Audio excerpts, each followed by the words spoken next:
Hello, and welcome back to What If Grad School Was Useful, actually, a Hope Corps professionalization podcast for graduate students, postdocs, and anyone converting from an academic job to a non academic job. Today is our second ever episode and the first of a segment that I hope will be recurring, but honestly, with my ADHD, you never really know. Today's segment is titled, What Does That Word Mean? And so the idea behind this segment is that the core skill in transitioning from academic to a non-academic workplace is that of translating your academic experiences into the language that makes sense for different non-academic employers. And non-academic employers are not a monolith. So the language that makes sense for one industry will not make sense for another. So this translation is dynamic and ongoing. And so at least once a month, I would like to do this segment. So what does that word mean? Breaking down a word that is common and sort of understood within the academy to what it can mean outside of the academy. And there are some things that are fairly straightforward. I talked in our last episode about how a turning point for me was when someone from Purdue's Graduate College was giving a careers workshop and said all graduate students are project managers. Project management is fairly straightforward, but there are other words that can have multiple meanings because working in these areas develops multiple skills depending on what you're doing specifically. So two of the most complex words that I thought about starting us off with today is teaching or teacher and students. So teaching can have a lot of meanings depending on what you're doing, so are you co-teaching? Are you the instructor of record? Are you putting together the syllabus or implementing a syllabus someone else created? These are all things that mean a lot in the academy, and people outside of the academy have almost no frame of reference for this. We'll dive more into that when we come back to this segment and do it on teaching. Students is very similar. So when you say that you work with students, people outside of the academy do not have a good sense of what that means. So you have to get really specific about what you did with students. And again, I hope this will be a recurring segment, and if so, we will do one all about what students means and the multiple ways that you can break that down for an employer. But it occurred to me, I really should start with the obvious, and that is, what does graduate student mean?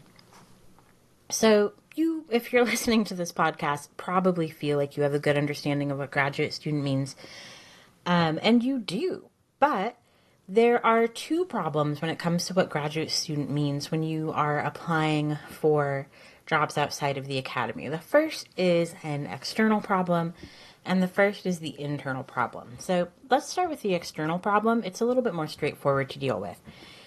In my experience, almost no one who hasn't been to grad school, let me say that again because I'm not sure that made sense. Let me take out the double negative. Folks who have not been to grad school do not have a good sense of what it means to be a graduate student. And so if you list that on your resume or in your cover letter or talk about it in your interview, you're doing yourself a disservice because they can't equate to what that is in their organization. In my experience, most people, when they hear graduate student, their mind kind of sums it up as like an undergraduate honors student, but more or longer. At worst, it can be seen as kind of a self-indulgent putting off of adulthood. At best, it can be seen as someone who's cultivated a lot of research skills in a very specific area, but may not have skills that apply to whatever this industry job is that you're applying for. So that is sort of the external problem. The internal problem is that graduate school is often so focused on the goal of getting you to be a professor that we forget that there are accomplishments along the way. Pardon my email inbox letting me know that I have received a message. So what I mean by that is, even when I got my master's, I did a terminal master's degree at the University of Illinois Urbana-Champaign, and even in that terminal master's, everybody was talking about PhDs. Are you going to get your PhD? Are you going to get your PhD here? If you do get it here, are you going to get it in this department? Are you going to apply to another department? Are you going to go further afield? And the faculty were preparing us often. They talked about our masters, yes, but they talked about what it would be like to transition to a PhD, etc. So even in this terminal master's program, it was very focused on the master's as a step towards a PhD, a step towards becoming faculty. And there was a huge difference in how folks interacted with folks who were planning on going down that path versus folks who were getting a professional master's degree. Because my master's was in communications, there were both. I think in my master's cohort, there were 15-ish of us, and I think at least half went on to get their PhD, a good amount at that institution. So if that gives you an idea of how the whole process really is often geared towards the idea of getting a PhD and getting a tenure track faculty job. And of course, if you do go into the PhD program, it is even more so, right? So I bring all of this up to say that when we are in the academy, we are often so focused on the goal that we forget that there are accomplishments along the way. And this can be a particular problem for folks that I work with who have decided that their graduate program is not right for them, be it a master's or a PhD. Maybe they are even in a postdoc and have realized, hey, I really like doing research. I don't so much love teaching. And they're like, I don't think the traditional tenure track academic career is great for me. However, because this culture is so focused on a singular goal, it can be hard to feel like you've accomplished anything if you don't reach that goal. I work with clients all the time who feel like they are failures because they stopped their PhD when it no longer made sense for them, or because they were offered tenure track jobs that they decided not to take because they decided that wasn't their path. With master's students who have completed their master's but didn't get a PhD, or with master's students who've decided, hey, I actually don't want to do this. These people feel like failures and feel like they wasted their time. This exercise in graduate school was not useful for them. And the core contention of this podcast is that it was. I believe that even a day in graduate school, I believe even the process of applying to graduate school builds skills that translate to many careers.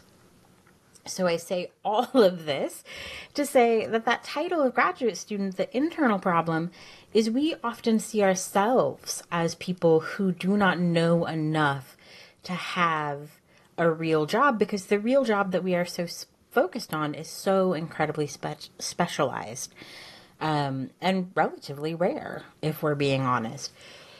So what is the antidote to this? Well, the antidote to this is to realize that even though student is in the name of graduate student, you are not a student in the way that an undergraduate is.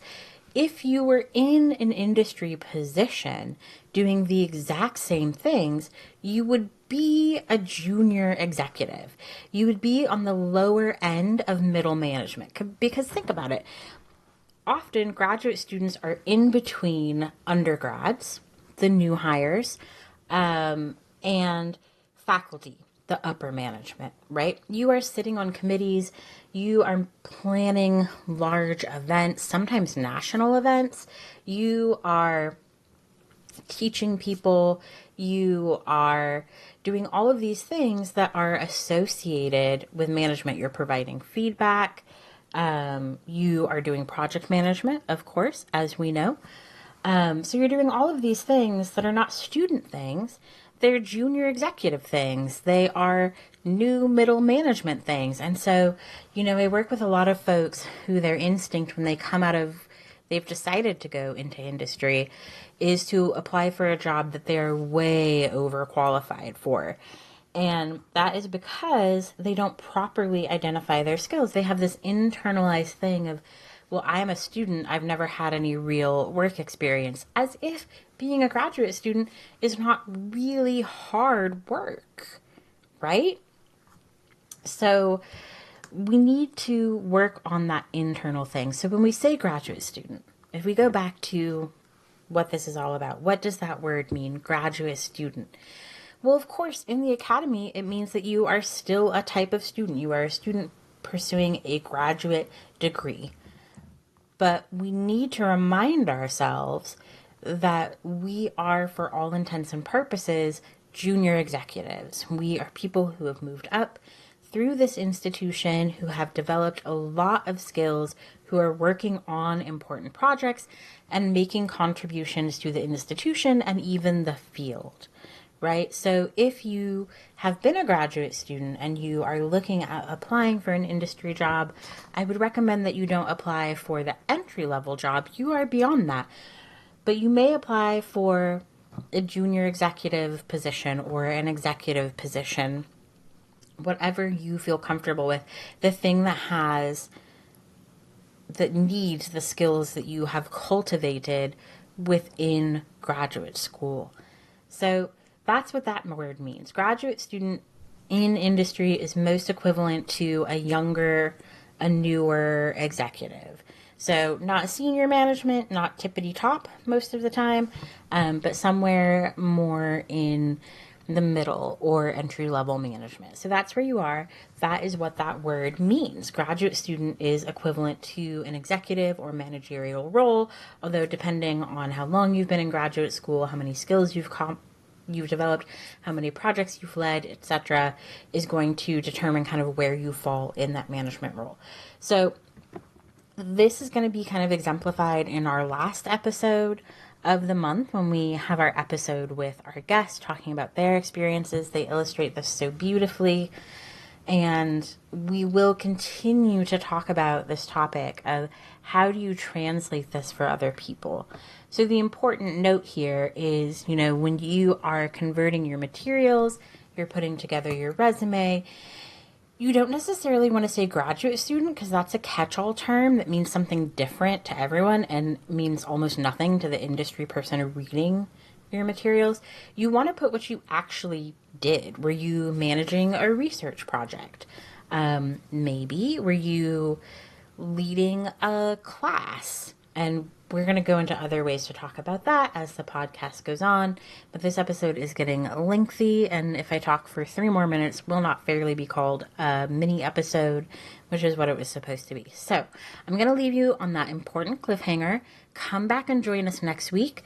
Join us at the end of the month to hear our guest talk about their experiences with this process and this translation and how that works. And of course, join us next month for the second installment in the series, What Does That Word Mean? As part of the podcast, What If Grad School Was Useful, actually? Thanks for listening and have a great day.